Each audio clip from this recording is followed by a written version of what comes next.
Welcome to USA Global TV and Radio, where our mission is to provide education, entertainment, hope, and inspiration. USA Global TV and Radio connects you with experts and audiences all around the world every single day to help you succeed in business and to live a richer life. Visit us at usaglobaltv.com to learn about career and life-changing training and mentoring programs like the Listening Mentor. Subscribe to our newsletter to stay informed about our special programs and offers. Discover how you can become a guest on one of our shows or a host or producer of a USA Global TV and Radio show of your very own. That's USA Global TV and Radio, where the doctor is always in.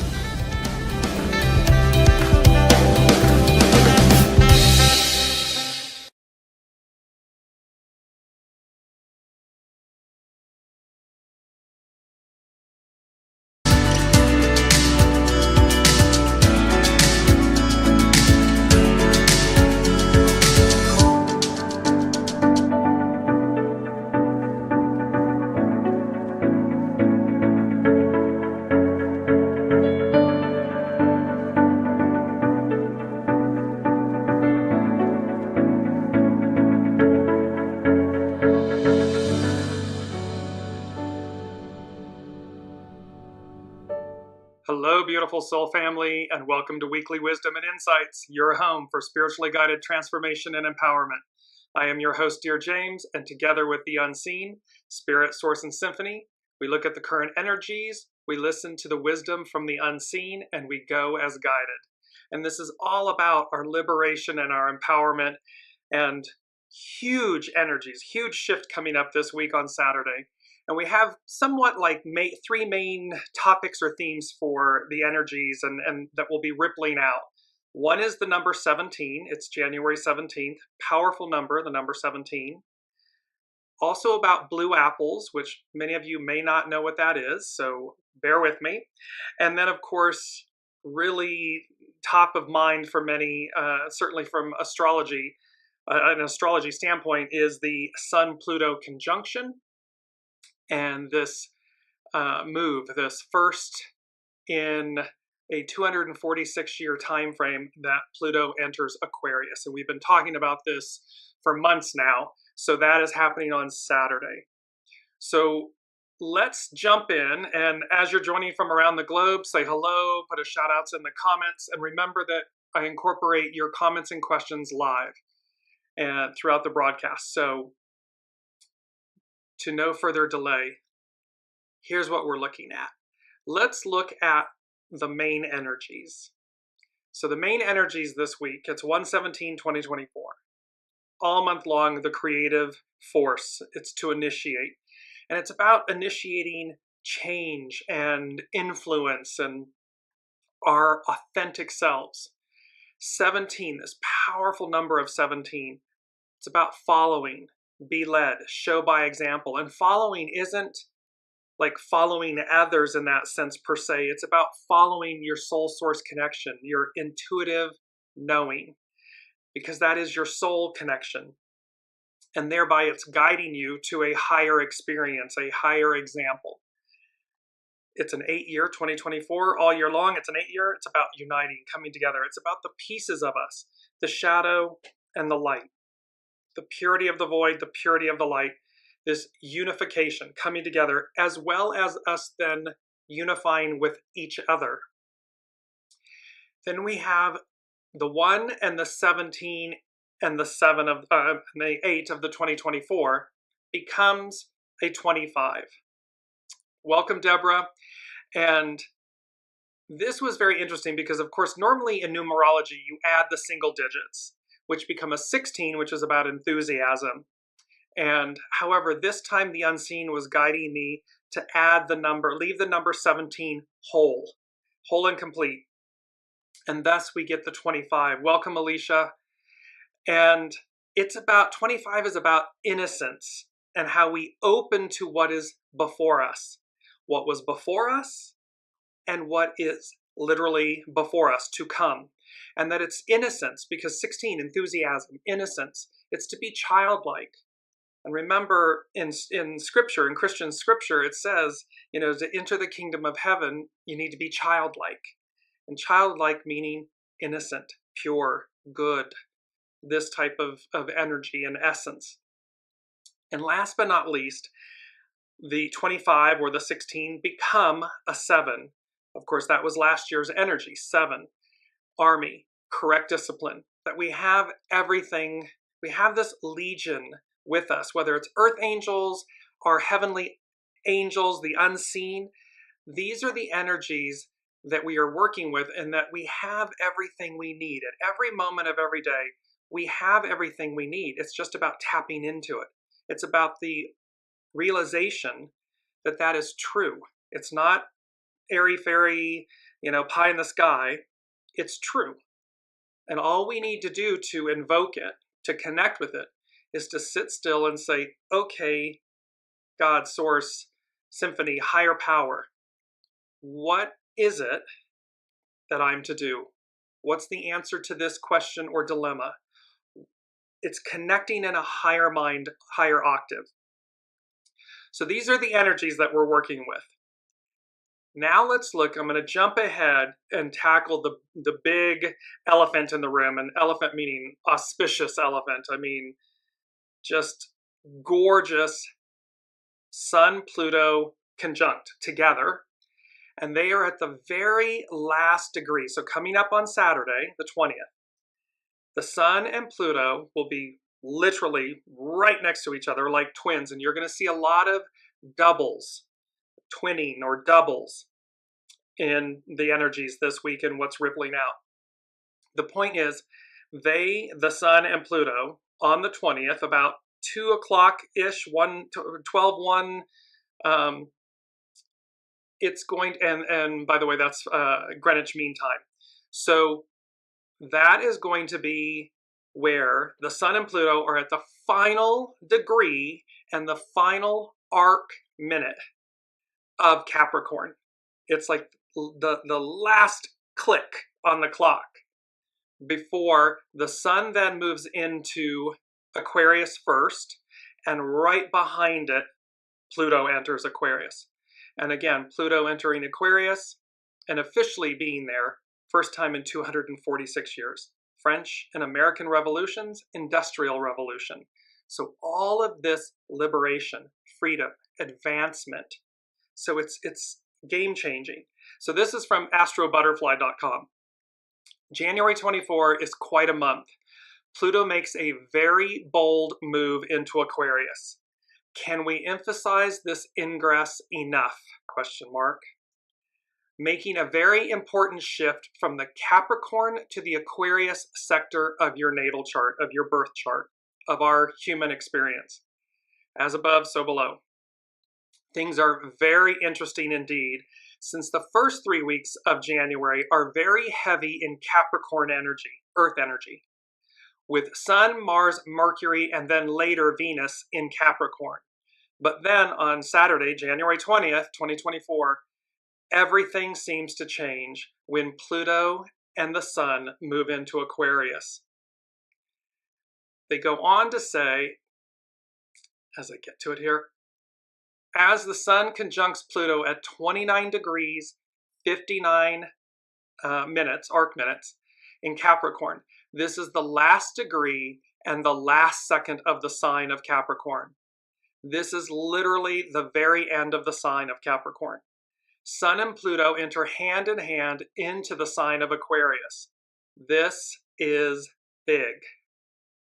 The Sun-Pluto conjunction will give us clarity around the major 15-year milestone we're completing. So think from 2009 to 2024, that 15-year cycle. It's a milestone that we're completing, as well as the upcoming 2-decade, 20 years, Pluto and Aquarius chapter of our lives. So this is, welcome Colleen, big shift, big time. It's and what's so beautiful, January 17th, 117, from a 2,000 plus year story, January 17th is huge in relation to the continuation of the teachings of Master Jesus by Mary Magdalene into Europe, into the south of France. And thereby, there are many ties, as you'll see when we get to blue apples, you will see. And what's fascinating is there is a connection between the crucifixion and resurrection and coming forward, this moment that precedes it all the way back with the Exodus. So there's a connection where Jacob and Caleb go in and spy in the land of Canaan before they actually enter it. And these two events are connected, and they have to do with blue apples. So you can see that there's such lineage and history. We stand on the shoulder of giants. We have emphasized that. The unseen has emphasized that so much.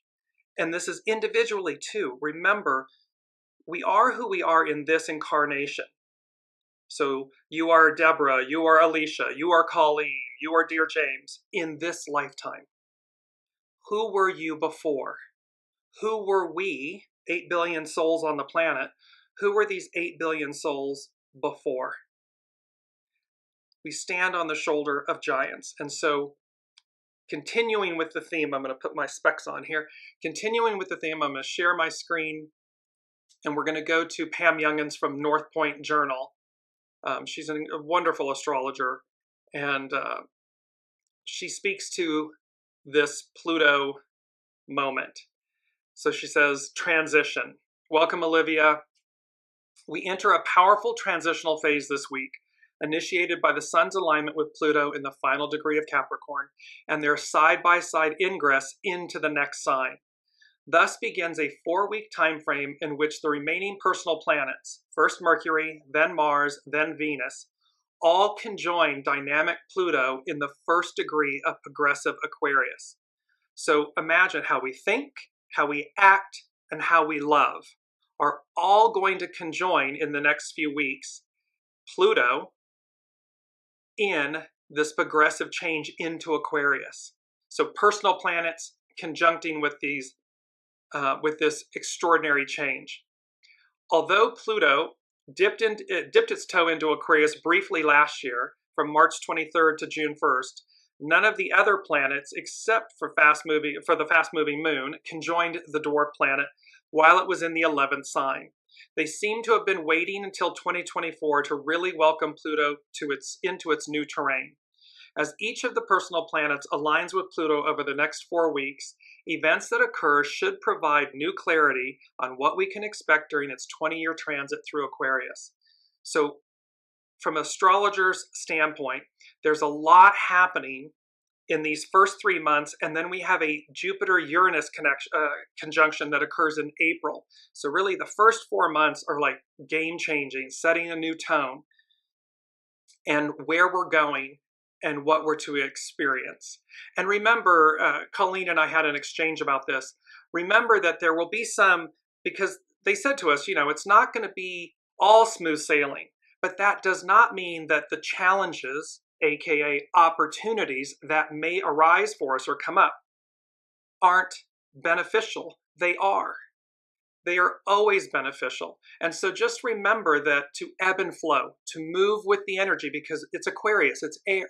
So this is all about fluidity and movement and expansive change, raising us up to who we are.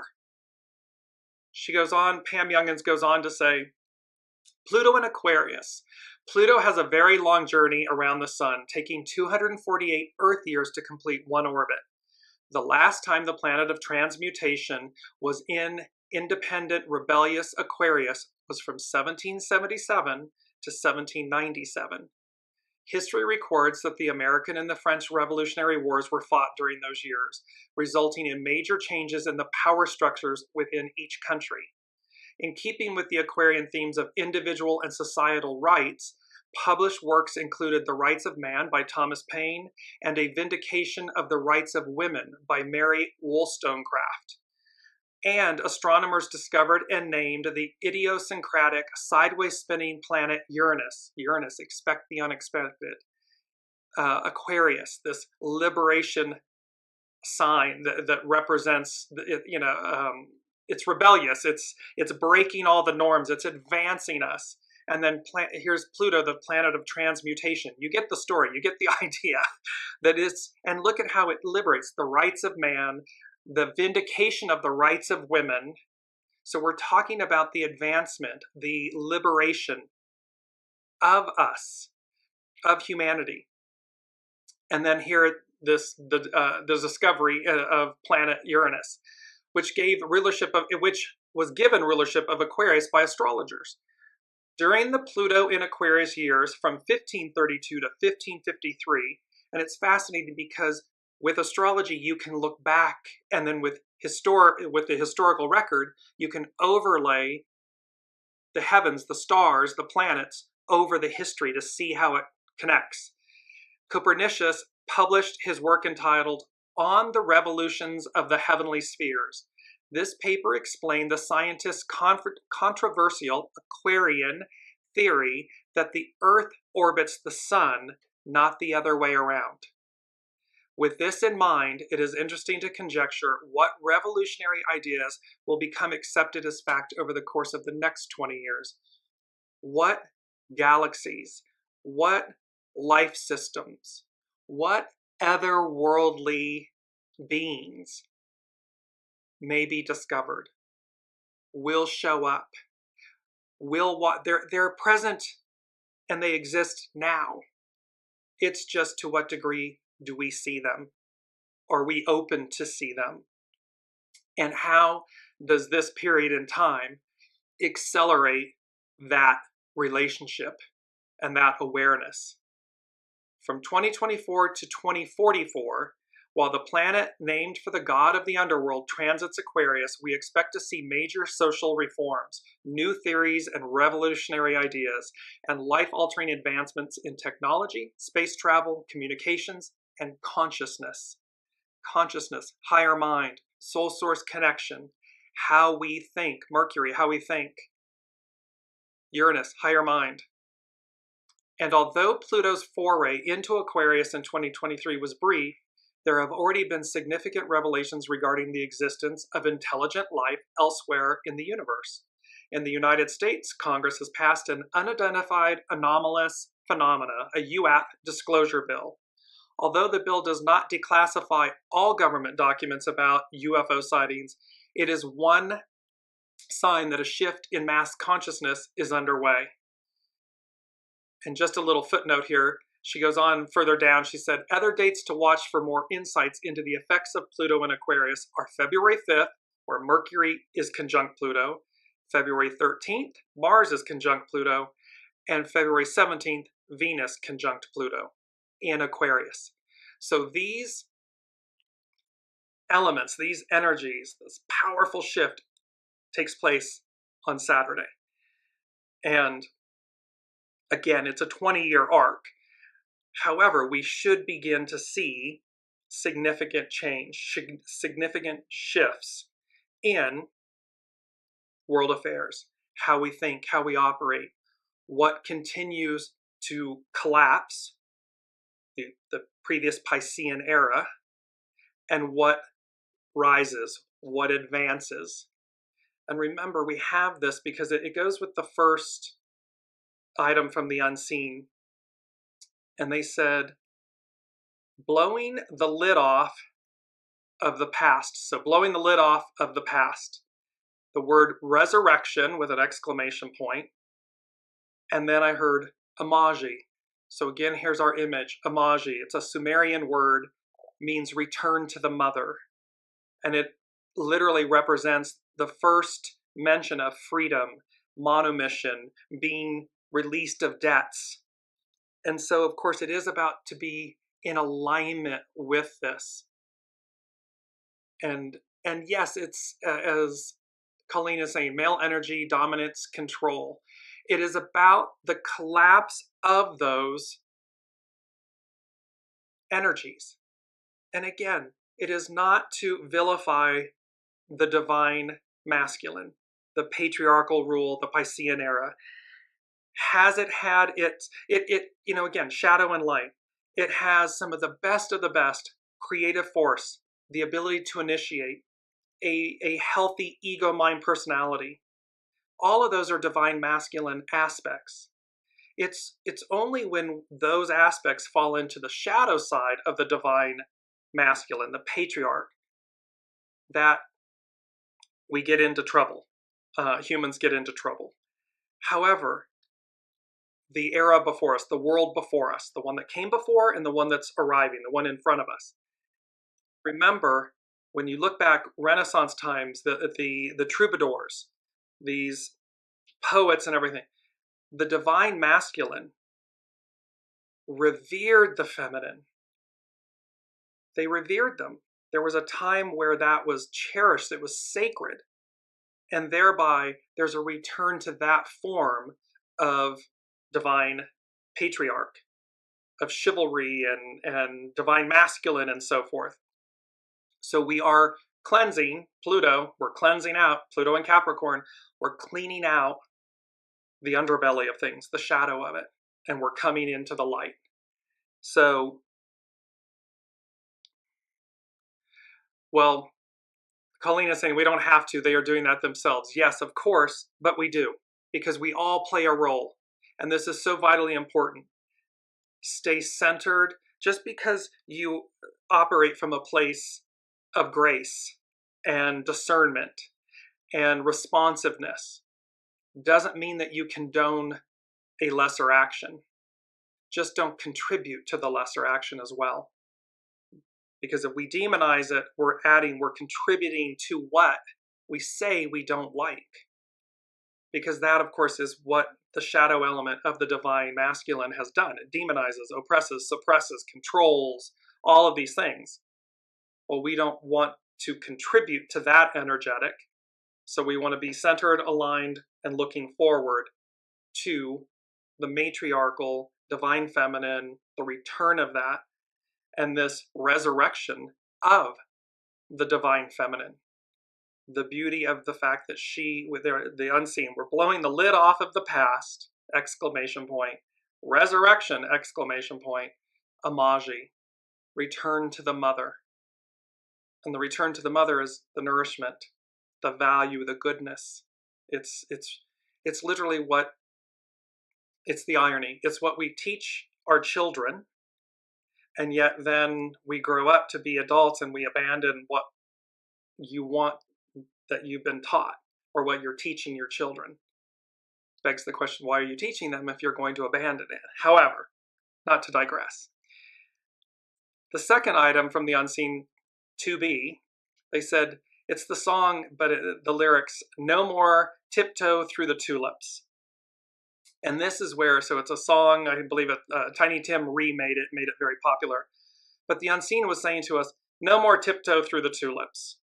So in other words, there's no more soft pedaling, and it's because what came right behind it was absolute advance. And here's our beautiful image from a while ago of the word advance and that kind of orange golden light. But they're saying no more tiptoe through the tulips, absolute advance, absolute adventure, new, things that invoke new experiences. And they're showing me the Wizard of Oz, like follow the yellow brick road. It was an adventure. And that adventure ultimately led to, you had your trusted companion, like the Fool in the tarot, the hero's journey, Dorothy, Toto. So there's the Fool with their trusted companion, the dog. And then, of course, she meets the Tin Man, the Scarecrow, and the Cowardly Lion. A brain, a heart, and courage. Grace. And ultimately, the adventure was about realizing she had everything she needed to return home. She had it all along. It wasn't outside of her. It wasn't the Wizard of Oz when they pulled back the curtain and, oh, it's really not quote-unquote God or a higher source. It's someone emulating. And yet, oh, you've had it all along. It's internal. It's within us. That's that army, legions, correct discipline. We have it all.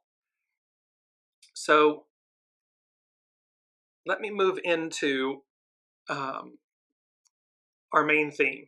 Our main theme is blue apples. The mystery surrounds us. And then the word Stargate, because you will see how blue apples most likely has to do with a Stargate, a way of moving between worlds, realms. But again, remember these blue apples all the way back to Exodus, before entering the land of Canaan, the land of milk and honey, and then the resurrection, the crucifixion, the resurrection of Master Jesus, and 117. So our main theme is blue apples. And it specifically has to do with January 17th. It is the feast day of St. Anthony. And this, and you'll see here in a minute, in the tiny village of Rennes-le-Château in France, there is a mystery about a small parish and a small parish priest who purportedly stumbles upon a treasure that takes this little hamlet and its parish, church, and so forth from rags to riches, and unexplainably so. And how it ties back to what might be, quote unquote, that mystery treasure, this hidden treasure that has never been explained, that has been protected, and how that ties with Mary Magdalene and Master Jesus, purportedly their offspring, and a bloodline, and the Merovingian kings, the first kings of France, the Merovingian kings of France, and this ongoing lineage of what's considered royal blood, meaning of Master Jesus and Mary Magdalene and their offspring. It's very fascinating. And these blue apples, in this church, there is a window.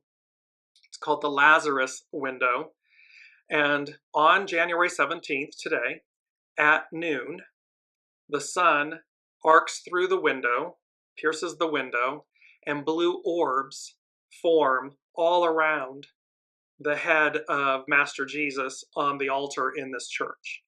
They also appear other places, obviously as the sun shifts. But in essence, the point that they're making, and this church, by the way, it's a Catholic church, and it is probably the most heretical and yet stands to this day.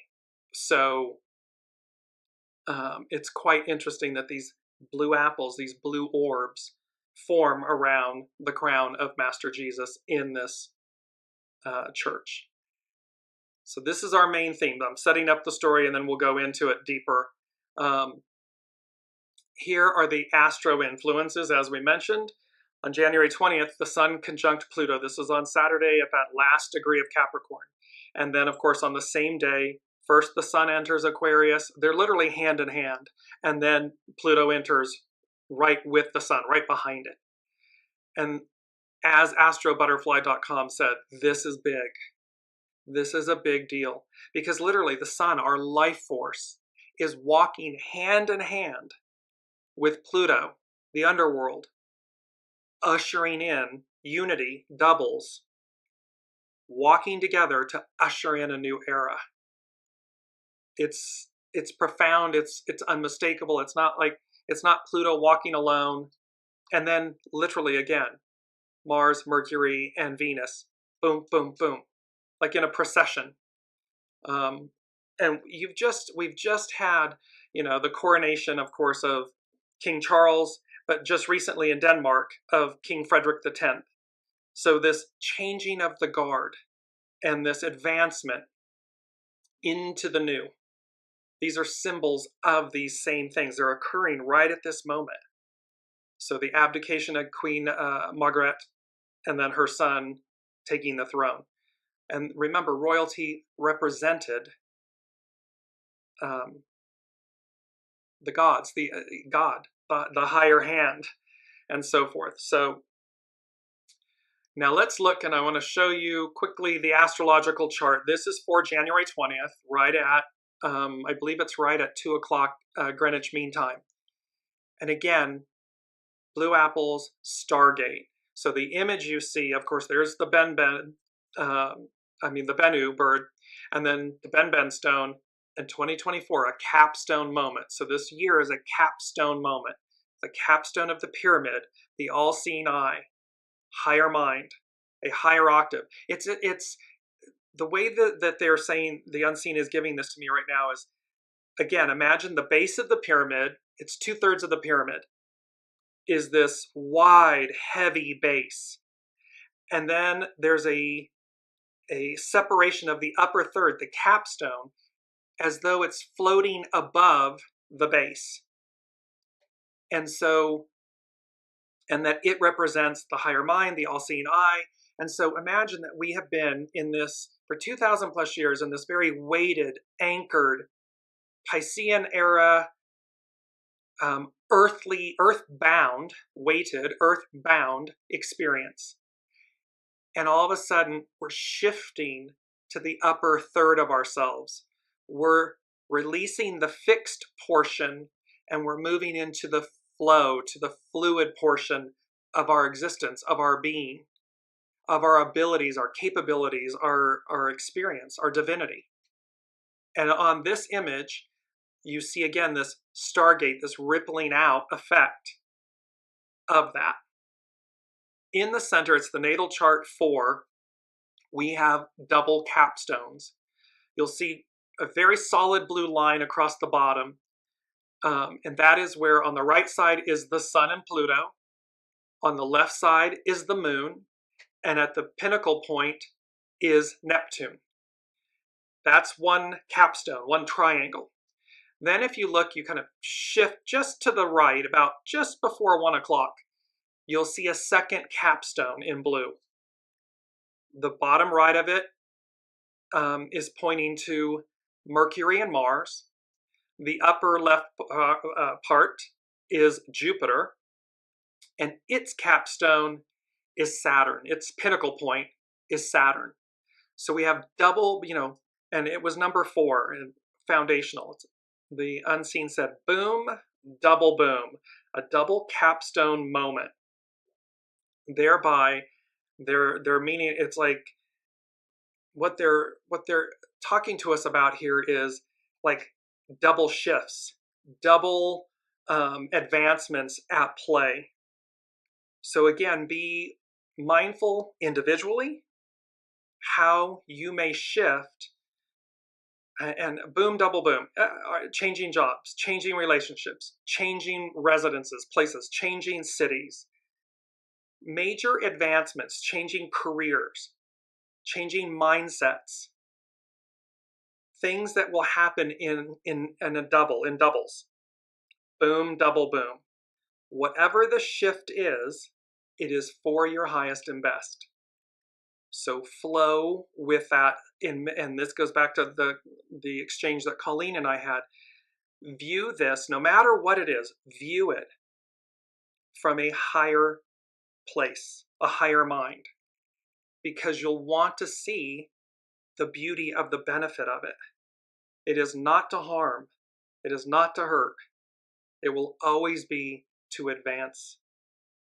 And that is the point here. So we have these double boom, these double capstones that are at play. I want to move into, let me get to it. So 17, so the number 17 is big. And again, the unseen had us look at the number 17. Normally you would add the 1 and 7 together. They were like, no. You leave 17 whole. So the number 17 is associated with victory, the restoration of all things, spiritual perfection, and perfect order. The first time the number occurs in the Bible is significant. Genesis 7:11. And remember, 117, 711. 117, 711 represent the Master's journey. The Master's journey. And let me just bring this up. I'm going to bring up because this is really important. The Magician. We had this in last week's show, and they were showing this to us. The Magician is the first card after the Fool. The Fool is the 0 card. The Magician is the first card in the tarot. second card, but first, number 1. The star is the 17th card. 1, 1, 7, 7, 1, 1.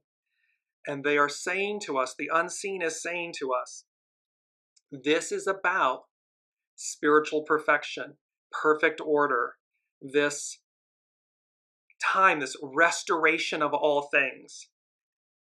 And something I missed in the show the other week, and I just saw it, and we had talked about the Ouroboros. When you look very closely at the belt that the magician is wearing in the tarot, it is a serpent eating itself. It's the Ouroboros. So it's literally a belt, an Ouroboros belt. And again, the magician, as above, so below, and all, you have everything you need. You have the pentacles, you have the cups, you have the swords, you have the wands, you have the beautiful lilies and roses, all of the nourishment and everything. You have the infinity symbol. It demonstrates our divinity, and it demonstrates our ability to manifest, to create in harmony with, as above, so below, harmony. And then the star, she is literally pouring soma, wisdom, divine soma, divine wisdom, into the waters of life, into the earth. And it is that star, and the star that's above her head, the bright gold star, is the star that is in the lantern of the hermit. So it literally illuminating our steps forward. So I just wanted to bring this up because it is Olivia saying, I did see the serpent eating itself. That is how it is not that it's associated with evil. It's about the continuity, the evolution of things, where it consistently reincarnates itself. Evolution. In certain aspects, it can speak to that, but its main meaning is not about evil. It is about evolution, incarnation, reincarnation, the evolution, the continuity of our evolution. So to go on with, so number 17, and it says, Genesis 7:11, in the 600th year of Noah's life, in the second month, the 17th day of the month, on that day, all the fountains of the great deep were broken up, and the windows of heaven were opened. Then the ark rested in the 7th month, the 17th day of the month, on the mountains of Ararat. So 17 is representing this very importance in terms of, from a Christian perspective and telling, but remember, the Bible is based on Judaic, which is based on Sumerian, Egyptian, Sumerian. And so it goes on to say that, in essence, God prevailed over the sinners of the earth when wiping away the sin that was there because of the deluge, the flood. The earth was restored, and God returned the earth to perfection. It goes on to say that Master Jesus was resurrected on the 17th. Jesus rose from the grave on the 17th day of the month. We know this because Passover is on the 14th day of the first month on the Hebrew calendar. On the 14th day of the first month is the Passover of the Lord. Jesus died on Passover. For indeed, Christ, our Passover, was sacrificed for us. Then they led Jesus from Cephas to the praetorium, and it was early morning. But they themselves did not go into the praetorium, lest they should be defiled, but that they might eat at the Passover. But you have a custom. This is Cephas. But you have a. I'm sorry, not Cephas. It'll come to me. Sorry. But you have a custom that I should release someone to you at Passover. Do you therefore want me to release to you the King of the Jews? Now it was the preparation day of the Passover, and about the 6th hour. And he said to the Jews, Behold, your king. Jesus was in the grave for 3 days and 3 nights, and he rose on the 17th day of the month. He had victory over death and conquered death by rising on the 17th day. Jacob was reunited with his son for 17 years. There's all of these, pardon me, there are all of these biblical references, pardon me, to the power of the day of the 17th and to the restoration, the resurrection, pardon me, these things that are very important about the day of the 17th. It's winter time, everyone. I apologize. Tickle in my throat. So as you see, the number 17 is about follow, be led. Our greatest example from a Christianity standpoint is the crucifixion and resurrection of Master Jesus, and the example being set. Follow, be led, show by example. And about restoration, about the purity of, and this is what we've been all talking about. It's about being aligned, be ready. Let me just go to that because it's number 6. The Unseen gave us 6F, faith. And they said, a higher plane of existence exists. Heed the call, align, go. So again, blue apples, an orb, a stargate, a higher plane of existence exists. Heed the call, align, go. Let me move to blue apples because I want to bring all of this in and tie it together for you because it's a lot, and yet it's so profound. And there we go. So, and this is from William Henry, and William Henry is a Nashville-based author, investigative mythologist, and TV presenter. He is an internationally recognized authority on human spiritual potential, transformation, and ascension. You may know of him and see him on many Ancient Aliens and many different TV shows and stuff, and he's written many books. This is from a post that he did on January 10th, 2018, roughly a week ago, 5 years ago. So, and this is where he's talking about many things, but he's talking about blue apples. And there's an image here that I want to bring up. I'm going to share my screen with all of you, and then you can see. So this is from this post on his website. And the sole spiritual quest of all humans is to follow the way of Christ and reclaim our spiritual garment of light. Blue apples.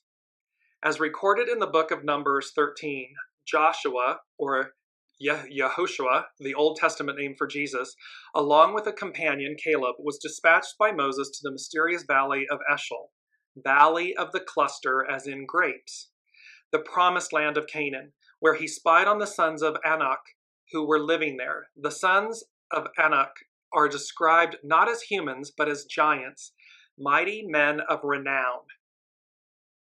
We saw the children of Anak there, the spies reported. We saw the giants, those men of a prodigious size, the sons of Anak, which come of giants. And we were in our own sight as grasshoppers, and so we were in their sight. Meaning they were so great or so large or so luminous that Caleb and Jacob Joshua felt as though they were grasshoppers in size. They are stronger than humans, said Joshua. In a daring story reminiscent of Jack and the Beanstalk, we learn that when the spies left the vineyard of the giants, they stole a branch heavy with the grapes of the Anunnaki and returned them to Moses along with a warning. The land that eateth the people up. This very strange statement has been interpreted to mean that the land did not provide enough food for the people. This is belied by the fact that this vineyard is located in the land of milk and honey. In essence, how could it be that there's not enough? It's literally the promised land, the land of milk and honey. So of course it would have everything it needs. Joshua must have seen something extraordinary, but not beyond his comprehension. After all, he accompanied Moses when he ascended Mount Sinai and saw God in the burning bush. He operated the Ark of the Covenant, which functioned as a sort of teleportation device for Yahweh. He commanded the sun to stand still. He succeeded Moses, who was trained in all the wisdom of the Egyptians, as leader of the Israelites. With his esoteric background, Joshua must have been using a shorthand term Moses would have understood when describing what he saw at Eshel. I have interpreted, this is William Henry, I have interpreted this cryptic phrase as meaning the Anak were operating a gateway into and from the Promised Land. Joshua and Caleb saw people walking along the surface of the earth, and they suddenly vanished. This is where the earth eateth up the people. 1 minute they're there, the next minute they vanish. They went through a stargate of the gods. The oversized cluster grapes symbolized its secrets. They may have come from the otherworldly land this gateway connects to. What kind of grapes are so heavy they require 2 men to lift? Are they grapes at all? Could they be symbolic of mysterious floating blue stones? Are they the mysterious floating blue stones of Moses? Or an otherworldly substance? The Bible is mute concerning what Moses did with the grapes of the gods. This is strange considering they possibly represent the core secrets of the Nephilim.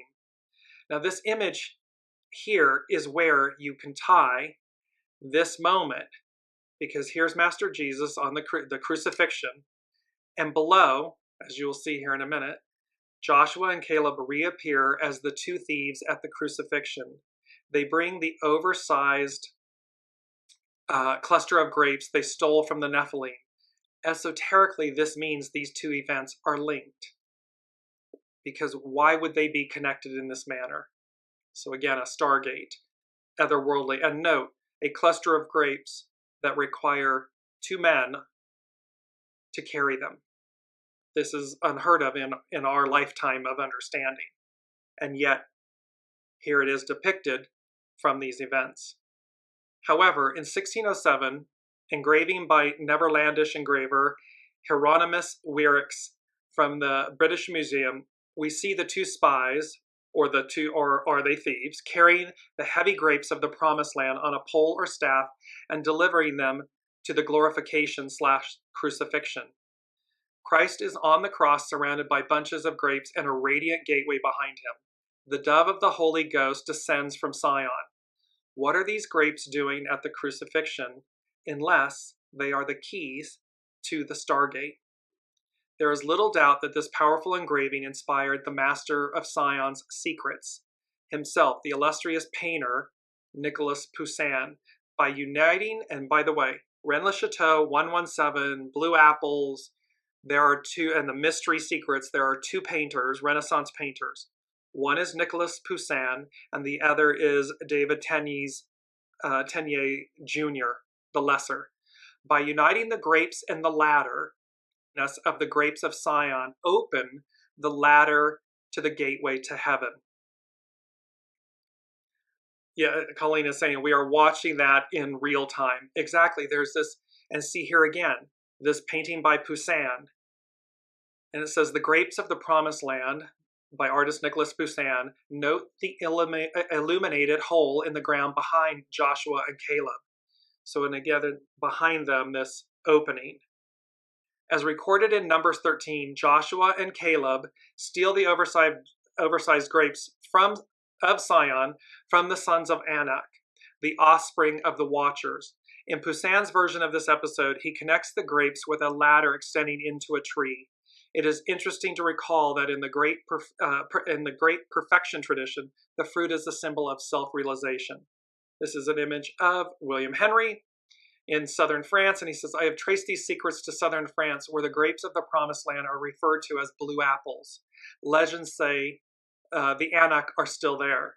So, what did Jesus do with the fruit of the Promised Land, these grapes of Sion? According to the Codex Brucianus, he made a light body or resurrection body out of them. Now remember, the first thing the unseen said, before I even started researching and putting this together for today's show, blowing the lid off of the past, resurrection. And here, William Henry is speaking to the blue apples, the Exodus, the land of Canaan, Joshua and Caleb coming back with these blue apples, and then they're appearing again at the crucifixion of Master Jesus, and he made a light body or resurrection body out of them, resurrection. And the Codex Brucianus, called the Gnosis of the Light, is a Gnostic text brought at Medinet Habu in Egypt for Scottish traveler James Bruce in 1769. It was translated at Oxford by scholar Carl Schmidt in 1892. It contains the first and second books of Jude and 3 fragments, an untitled text which tells of the Cepheus, an untitled hymn, and the text on the passage of the soul through the archons of the mist. This text says, "For Jesus, the fruit of the aeons, became a body of light.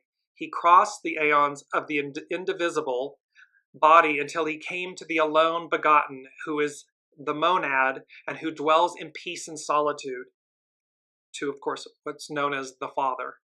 He received the grace of the alone begotten, that is to say, his Christhood or his perfecting. Also, he received the eternal crown.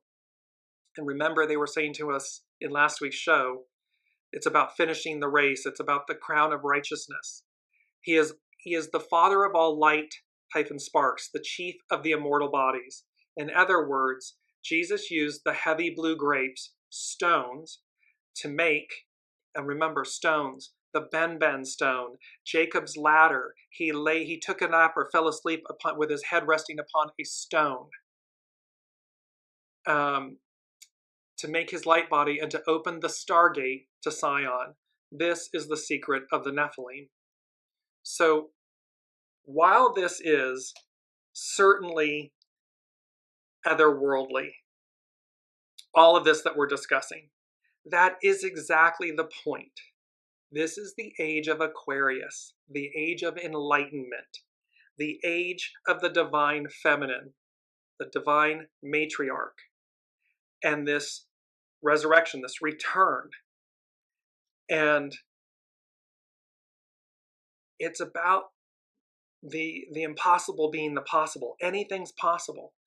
All ancient societies speak to, and it doesn't matter where on the globe, whether it's in Mexico, the Mayans, in Peru, in Christianity, the Sumerians, all these different societies speak to otherworldly, or the gods assisting humans. And it says to us at some point, they were with us. Then they, quote unquote, air quotes, go away, so to speak, but they don't go away. It's just the veil is stronger. And the message here is about the alignment. Heed the call, be aligned, and go. Why? Because number 5 is about change, and 3 and 5 go together. So I hear you knocking, but you can't come in, which I didn't tell you all. So I hear you knocking, but you can't come in is number 3. And then I heard the word peace, and then immediately followed by the song by Kelly Clarkson, Piece by Piece. And the song is about, in this instance, what they're saying is, piece by piece, you collected me up off the floor where you abandoned things. Piece by piece, you made me believe again in man and in the Father who would stay. I'm paraphrasing the lyrics. This is spoken from the standpoint of the Father of this, because in Matthew 25, and let me just bring this up, there is something, it speaks to the midnight messenger. And so number 3 is, I hear you knocking, but you can't come in. Peace, and then piece by piece, this being reassembled, saved, nourished. And 5 is, the Stargate of Awakening opens. So blue apples, Stargate. The Stargate of Awakening opens. You choose your choice. And these two things connect to Matthew 25, which is known about the midnight messenger. And it says, "Then the kingdom of heaven shall be likened to 10 virgins who took their lamps and went out to meet the bridegroom being Master Jesus. Now 5 of them were wise and 5 were foolish. Those who were foolish took their lamps and took no oil with them. But the wise took oil in their vessels with their lamps. But while the bridegroom was delayed, they all slumbered and slept. And at midnight a cry was heard." Now, we have talked about midnight, at the strike of midnight. That has been in the shows for the last 2+ years. "Behold, the bridegroom is coming. Go out to meet him." Then all those virgins arose and trimmed their lamps. And the foolish said to the wise, "Give us some of your oil, for our lamps are going out." But the wise answered, saying, "No, lest there should be not enough for us and you, but go rather to those who sell and buy for yourselves." They hadn't done the works. They were being foolish. They weren't aligned. They weren't ready. They weren't in alignment with divinity, the divine feminine, the arc of destiny. And so the wise said to the foolish, "No, go find it for yourselves. Go do the works. Go purchase it." And while they went to buy, the bridegroom came. And those who were ready, went in with him to the wedding, and the door was shut. Afterward, the other virgins, the 5, the foolish, came also, saying, "Lord, Lord, open to us." But he answered and said, "Assuredly, I say to you, I do not know you. Watch, therefore, for you know neither the day nor the hour in which the Son of Man is coming." And remember, yes, this can speak to the end times, and it can speak to, but remember, it's about a whole new order, a whole new way, the end of a time, the end of an era, and the beginning of a new one. And are you caught up? Are you part of the wedding, the glory? Or are you unprepared, foolish, and don't have everything you need because you were looking in the wrong place? You weren't, or you didn't believe, or whatever it may be. I know these are big, heavy topics, and I apologize in the sense that it is putting a lot together. However, it's that big. It is this big shift for humanity, for the time, the era, and the things that have been spoken to for millennia. And this has been a part of our journey in the Weekly Wisdom and Insights and our soul family. They, the unseen, Spirit, Source, and Symphony, have been preparing us for this. And they keep reflecting this higher truth. And for us to align and empty our vessels and be pure about the way we go about life. Don't sweat the small stuff, so to speak. And how we focus and place our energy. Where are we placing our focus? Do we have the oil in our vessel along with our lamp? Ready to go, ready to move forward, ready to ascend in that sense. Last but not least, our mantra doubles. 2 sheep. Innocence reborn.